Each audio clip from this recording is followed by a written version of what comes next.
नमस्कार साथियों, स्वागत है आप सभी का हमारे YouTube चैनल स्मार्ट स्टडी 101 पर एंड मैं हूं Divya Verma. As you know friends, हमारी मुगल शैली चल रही थी जिसमें हमारा एक टॉपिक कंप्लीट हो चुका है, यानी बाबर के बारे में आपको पढ़ाया जा चुका है। अगर आपने ये वाली क्लास अभी तक नहीं देखी है तो जाकर देख लीजिएगा, आपके लिए इम्पोर्टेंट है। और आज की क्लास में हम हुमायूं के बारे में पढ़ेंगे, यानी हुमायूं के टाइम पीरियड की कला को स्टडी करेंगे। बाकी जो भी स्टूडेंट्स अभी तक हमारे व्हाट्सएप एंड टेलीग्राम चैनल को ज्वाइन नहीं किए हैं, तो लिंक आपको वीडियो के कमेंट बॉक्स में मिल जाएगी, वहां से जाकर आप उसे ज्वाइन कर सकते हैं।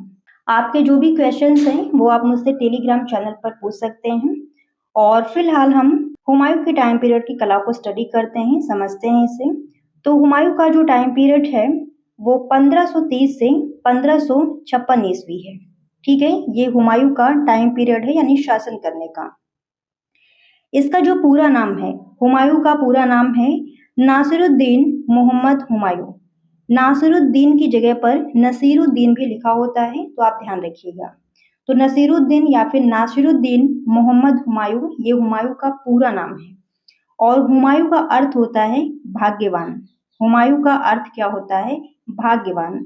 इसकी पत्नी का नाम है हमीदा बानो बेगम। और हुमायूं जो है ये बाबर का पुत्र है। ठीक है, यानी इसके पिता कौन है? बाबर हैं। आगे समझिएगा, यहाँ पर जो हुमायूं है ये बाबर का सबसे बड़ा पुत्र था। आपको बताया गया था कि ये 4 भाई थे और एक इनकी बहन थी। तो इनके 4 भाई कौन कौन से हैं? कामरान, अस्करी, हिंदाल और स्वयं बाबर। तो ये 4 भाई थे और इनकी एक बहन थी जिसका नाम था गुलबदन बेगम, जिसका आगे अभी जिक्र आएगा। और इसका जो जन्म है काबुल में 1508 ईस्वी में हुआ था। और वह एक कुशल घुड़सवार और योद्धा था। ये घुड़सवारी में भी कुशल था और एक महान योद्धा तो था ही। 1530 में बाबर की मृत्यु के बाद 1530 में बाबर की मृत्यु हो जाती है। और इसके बाद दिल्ली के सिंहासन पर कौन बैठता है? हुमायूं। तो हुमायूं दिल्ली के सिंहासन पर बैठा, यानी राजा बना। और इस समय इसकी जो आयु है, यानी जब ये राजा बना तब इसकी आयु कितनी थी? मात्र 23 वर्ष। 23 वर्ष की उम्र में ये दिल्ली के सिंहासन पर बैठता है या फिर राजा बनता है। हुमायूं का जो जीवन है ये अनेक कठिनाइयों और संघर्षों से भरा रहा है। ये जीवन भर संघर्ष ही करता है। इसका नाम जो है वो हुमायूं है, जिसका अर्थ होता है भाग्यवान। लेकिन इसके जीवन में संघर्ष ही रहते हैं।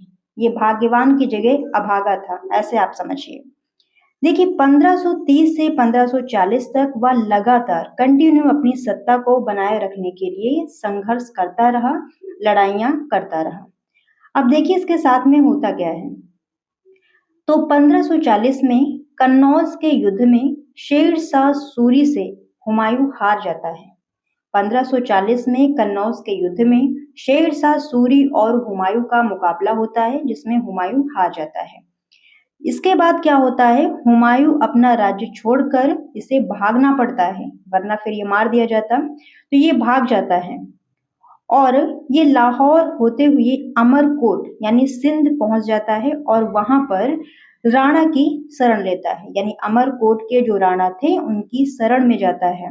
और यही अमरकोट में 15 अक्टूबर 1542 को हुमायूं के पुत्र यानी मोहम्मद जलालुद्दीन अकबर का जन्म होता है।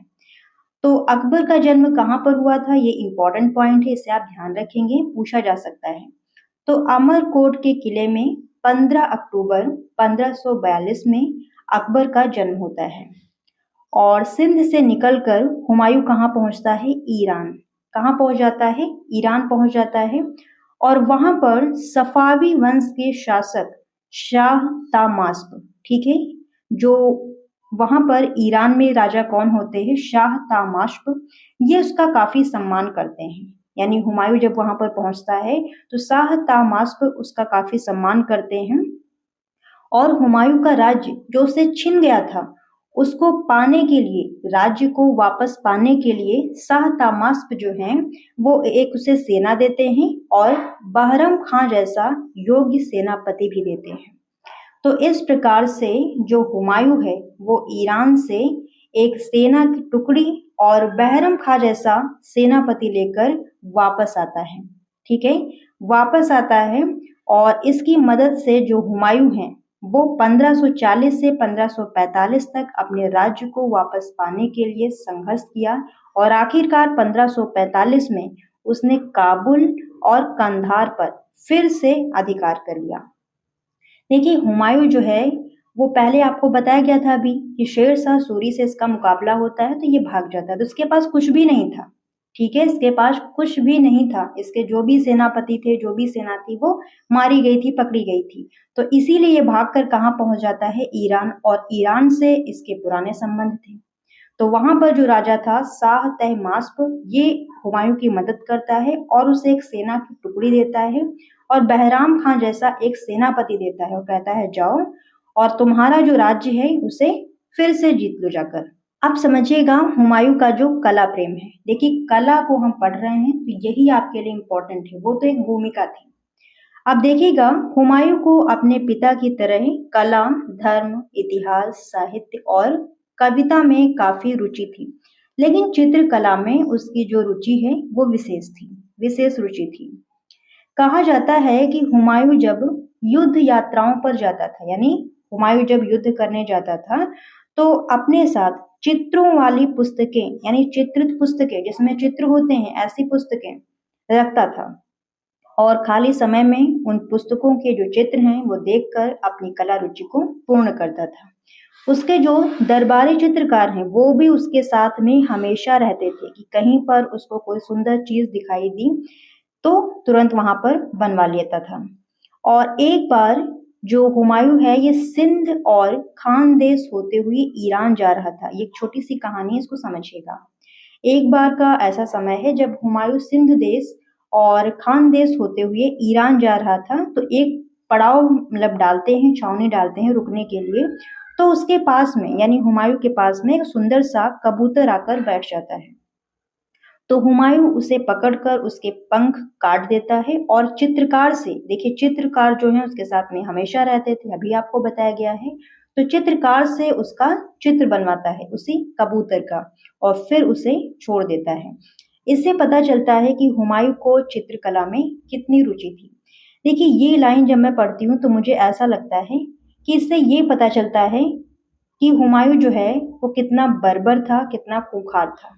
किसी भी पक्षी के अगर आपको चित्र बनवाने हैं तो भाई उसे मारने की क्या जरूरत है, ऐसा ही बैठा है बना लूं। फिलहाल आगे देखिएगा, अगला पॉइंट है यहाँ पर 1547 ईस्वी में काबुल और कंधार पर यह अधिकार कर लेता है और इसके बाद में दो प्रसिद्ध चित्रकार, अब यहाँ से आपका बहुत ही इंपॉर्टेंट पॉइंट स्टार्ट होता है, समझिएगा। इसके जो प्रमुख चित्रकार हैं ख्वाजा अब्दुल समद शिराजी और मीर सैयद अली, जिसका उपनाम है जुदाई, हुमायूं की सेवा में आ जाते हैं। देखिए, ये दोनों कलाकार जो हैं ये बाहर के हैं, कहाँ के हैं, ईरान के हैं, शाह तहमास्प के यहाँ पर ये काम कर रहे थे। लेकिन जब वहां पर हुमायूं जाता है तो ये दोनों चित्रकार इसी के साथ में चले जाते हैं, हुमायूं के साथ में। तो ये दोनों बहुत ही इंपॉर्टेंट हैं मुगल शैली के लिए, ये दोनों चित्रकार बहुत ही इंपॉर्टेंट हैं। आगे समझिएगा, हुमायूं ने दोनों को दरबारी चित्रकार नियुक्त कर दिया, यानी ख्वाजा अब्दुल समद सिराजी को और मीर सैयद अली को दरबारी चित्रकार नियुक्त कर देता है और इन्हीं दोनों की देखरेख में हुमायूं और उसका पुत्र यानी अकबर ये चित्रकला की शिक्षा भी प्राप्त करते हैं। तो ध्यान रखिएगा, जो हुमायूं और हुमायूं का पुत्र जो अकबर है ये दोनों चित्रकला की शिक्षा भी लेते हैं। और किससे लेते हैं, तो ख्वाजा अब्दुल समद सिराजी और मीर सैयद अली से। अगला पॉइंट बहुत ही इंपॉर्टेंट है, हुमायूं के संरक्षण में दास्तान ए अमीर हमजा, जिसे कहते हैं हमजा नामा, दोनों एक ही नाम है, ध्यान रखिएगा, दास्तान ए अमीर हमजा कहिए या फिर हमजा नामा कहिए, तो नामक चित्रित ग्रंथ का निर्माण शुरू हुआ। अब देखिए, हुमायूं के संरक्षण में एक पोथी चित्रित की जाती है जिसका नाम है दास्तान ए अमीर हमजा या फिर हमजा नामा। अब ये है क्या, इस पुस्तक में था क्या, तो इसमें पैगंबर मोहम्मद, देखिए पैगंबर मोहम्मद को आप सभी जानते होंगे, तो जो पैगंबर मोहम्मद थे इनके चाचा अमीर हमजा की अलग अलग देशों की यात्राओं और विजय की यानी बहादुरी की रोमांचक कहानियां बताई गई हैं। तो एक पुस्तक है जिसका नाम क्या है, दास्तान-ए-अमीर हमजा। इस पुस्तक में क्या है, तो मोहम्मद जो पैगंबर मोहम्मद हैं, इनके चाचा जो अमीर हमजा हैं, इनकी विजय और बहादुरी की रोमांचक कहानियां इस पुस्तक में लिखी हुई हैं। तो उसी पुस्तक से संबंधित जो चित्रण कार्य हुआ है वो हुमायूं के टाइम पीरियड पर हुआ है। तो वही चीज आपको यहाँ पर बताई गई है। पुस्तक के लिखने का यहाँ पर जिक्र नहीं हो रहा, पुस्तक के चित्रित करने का जिक्र हो रहा है। इसको थोड़ा सा समझिएगा। जैसे कि रामायण है, आप सभी के घर में होगी और नहीं होगी तभी आप जानते होंगे। तो रामायण जैसे है उसमें आपको चित्र नहीं मिलेंगे, मिलते हैं फिलहाल जैसे चित्र नहीं भी हैं। तो आपने कोई लाइन पढ़ी और उसका अर्थ समझा, फिर उसी के अकॉर्डिंग आप चित्र बना दिए। इस प्रकार से पूरी रामायण का आप चित्रण कर डालें, ठीक है, तो फिर क्या हो जाएगी, वो चित्रित पुस्तक हो जाएगी, लेकिन उसका नाम तो रामायण ही रहेगा, या फिर कुछ आप और भी रख सकते हैं। उसी प्रकार से यहाँ पर जिस बुक का जिक्र हो रहा है वो चित्रित पुस्तक है, यानी कि दास्तान-ए-अमीर हमजा, जिसमें अमीर हमजा की साहसिक कहानियां हैं, वीरतापूर्ण कहानियां हैं। तो उन्हीं का चित्रण करके एक दूसरी पुस्तक बनाई गई जिसमें केवल चित्र हैं। ठीक है, तो आप समझ गए होंगे।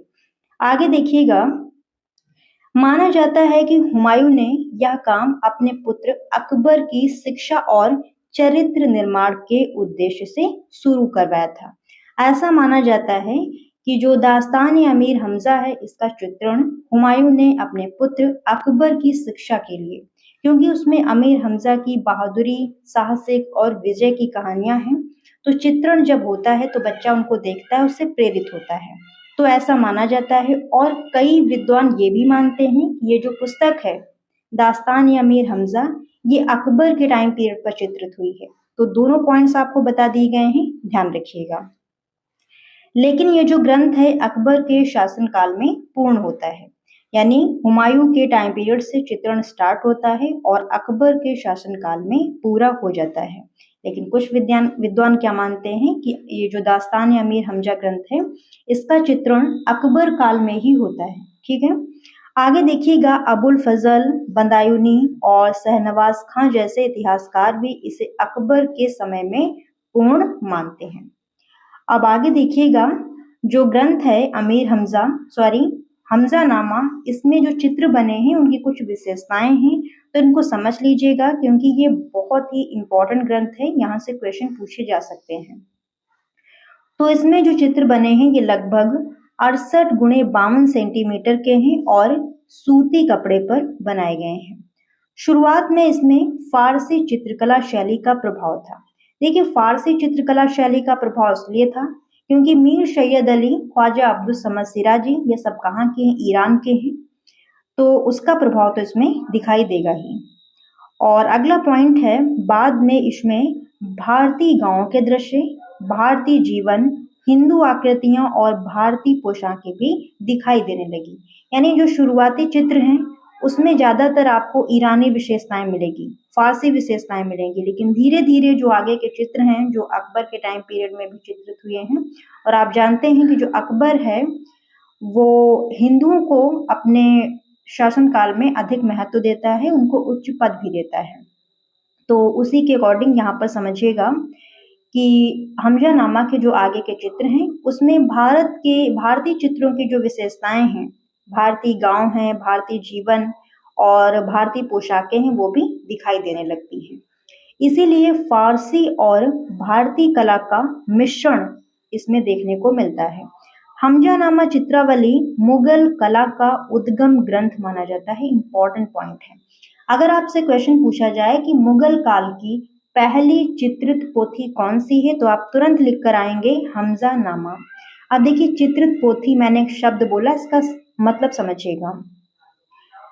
मतलब कि एक पोथी है, पोथी का मतलब होता है कि एक बुक, ठीक है, पोथी का मतलब होता है एक बुक। तो हमजानामा जो है ये एक बुक है जिसमें कई सारे चित्र हैं। आगे समझिएगा, अगला पॉइंट यहाँ पर, अकबर के राजा बनने से पहले अब्दुल समद ने एक चित्र बनाया था और इस चित्र में बालक अकबर अपने पिता हुमायूं को चित्र भेंट कर रहा है। यानी एक चित्र है जिसमें बालक अकबर अपने पिता हुमायूं को एक चित्र भेंट कर रहा है, और ये चित्र बनाया किसने है? तो अब्दुल समद सिराजी नामक चित्रकार ने। और ये जो चित्र है तेहरान के गुलिस्ता पोथी खाने में रखा हुआ है। पोथी खाना यानी कि पुस्तकालय में रखा हुआ है। और आगे देखिएगा यहाँ पर हुमायूं के समय की कुछ महत्वपूर्ण चित्रित पुस्तकें। तो दास्तान हमें अमीर हमजा जो है ये बहुत ही इंपॉर्टेंट है, आप ध्यान रखेंगे। और दूसरी यहाँ पर है मासिर उल उमरा। तो ये दो पुस्तकें हैं। आगे देखिएगा अगला पॉइंट यहाँ पर, हुमायूं की मृत्यु के बाद अब्दुल समद सिराजी और मीर सैयद अली ने अकबर के दरबार में भी चित्रकला का काम जारी रखा। देखिए जब हुमायूं की मृत्यु हो जाती है तो फिर राजा अकबर बनता है, और इसके टाइम पीरियड पर भी अब्दुल समद सिराजी और मीर सैयद अली दोनों चित्रकार काम करते हैं। इन दोनों कलाकारों ने ईरानी चित्रकला शैली को भारतीय कला के साथ मिलाया। इससे मुगल शैली में एक नई शैली और नए युग की शुरुआत होती है। और यहाँ पर नोट में कुछ इंपॉर्टेंट पॉइंट दिए हुए हैं, तो इनको आप समझिएगा। यहाँ से आपसे डायरेक्ट क्वेश्चन पूछे जा सकते हैं। तो अब्दुल समद सिराजी और मीर सैयद अली को मुगल शैली का संस्थापक कलाकार माना जाता है। दोनों चित्रकार जो हैं मीर सैयद अली और अब्दुल समद सिराजी, दोनों को मुगल शैली का संस्थापक कलाकार मानते हैं। क्योंकि देखिए इससे पहले आपको बाबर के टाइम पीरियड की कला को पढ़ाया गया था, तो वहां पर किसी भी चित्रकार का जिक्र नहीं किया गया था। बेहजाद का जिक्र किया भी गया था, तो वो मुख्य रूप से ईरानी शैली में काम करता था। लेकिन जब अब्दुल समद सिराजी और मीर सैयद अली हुमायूं के साथ में भारत आते हैं, तो ये दोनों ईरान के थे। तो ईरानी कला की विशेषता और भारतीय कला की विशेषता जब दोनों का मिश्रण होता है तब एक नई शैली जन्म लेती है, जिसे कहते हैं मुगल शैली।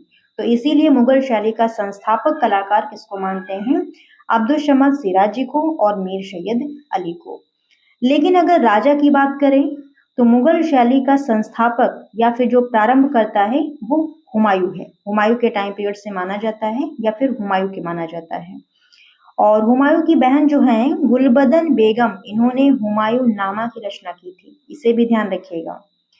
हुमायूं की जो बहन है गुलबदन बेगम, इन्होंने हुमायूं नामा की रचना की थी।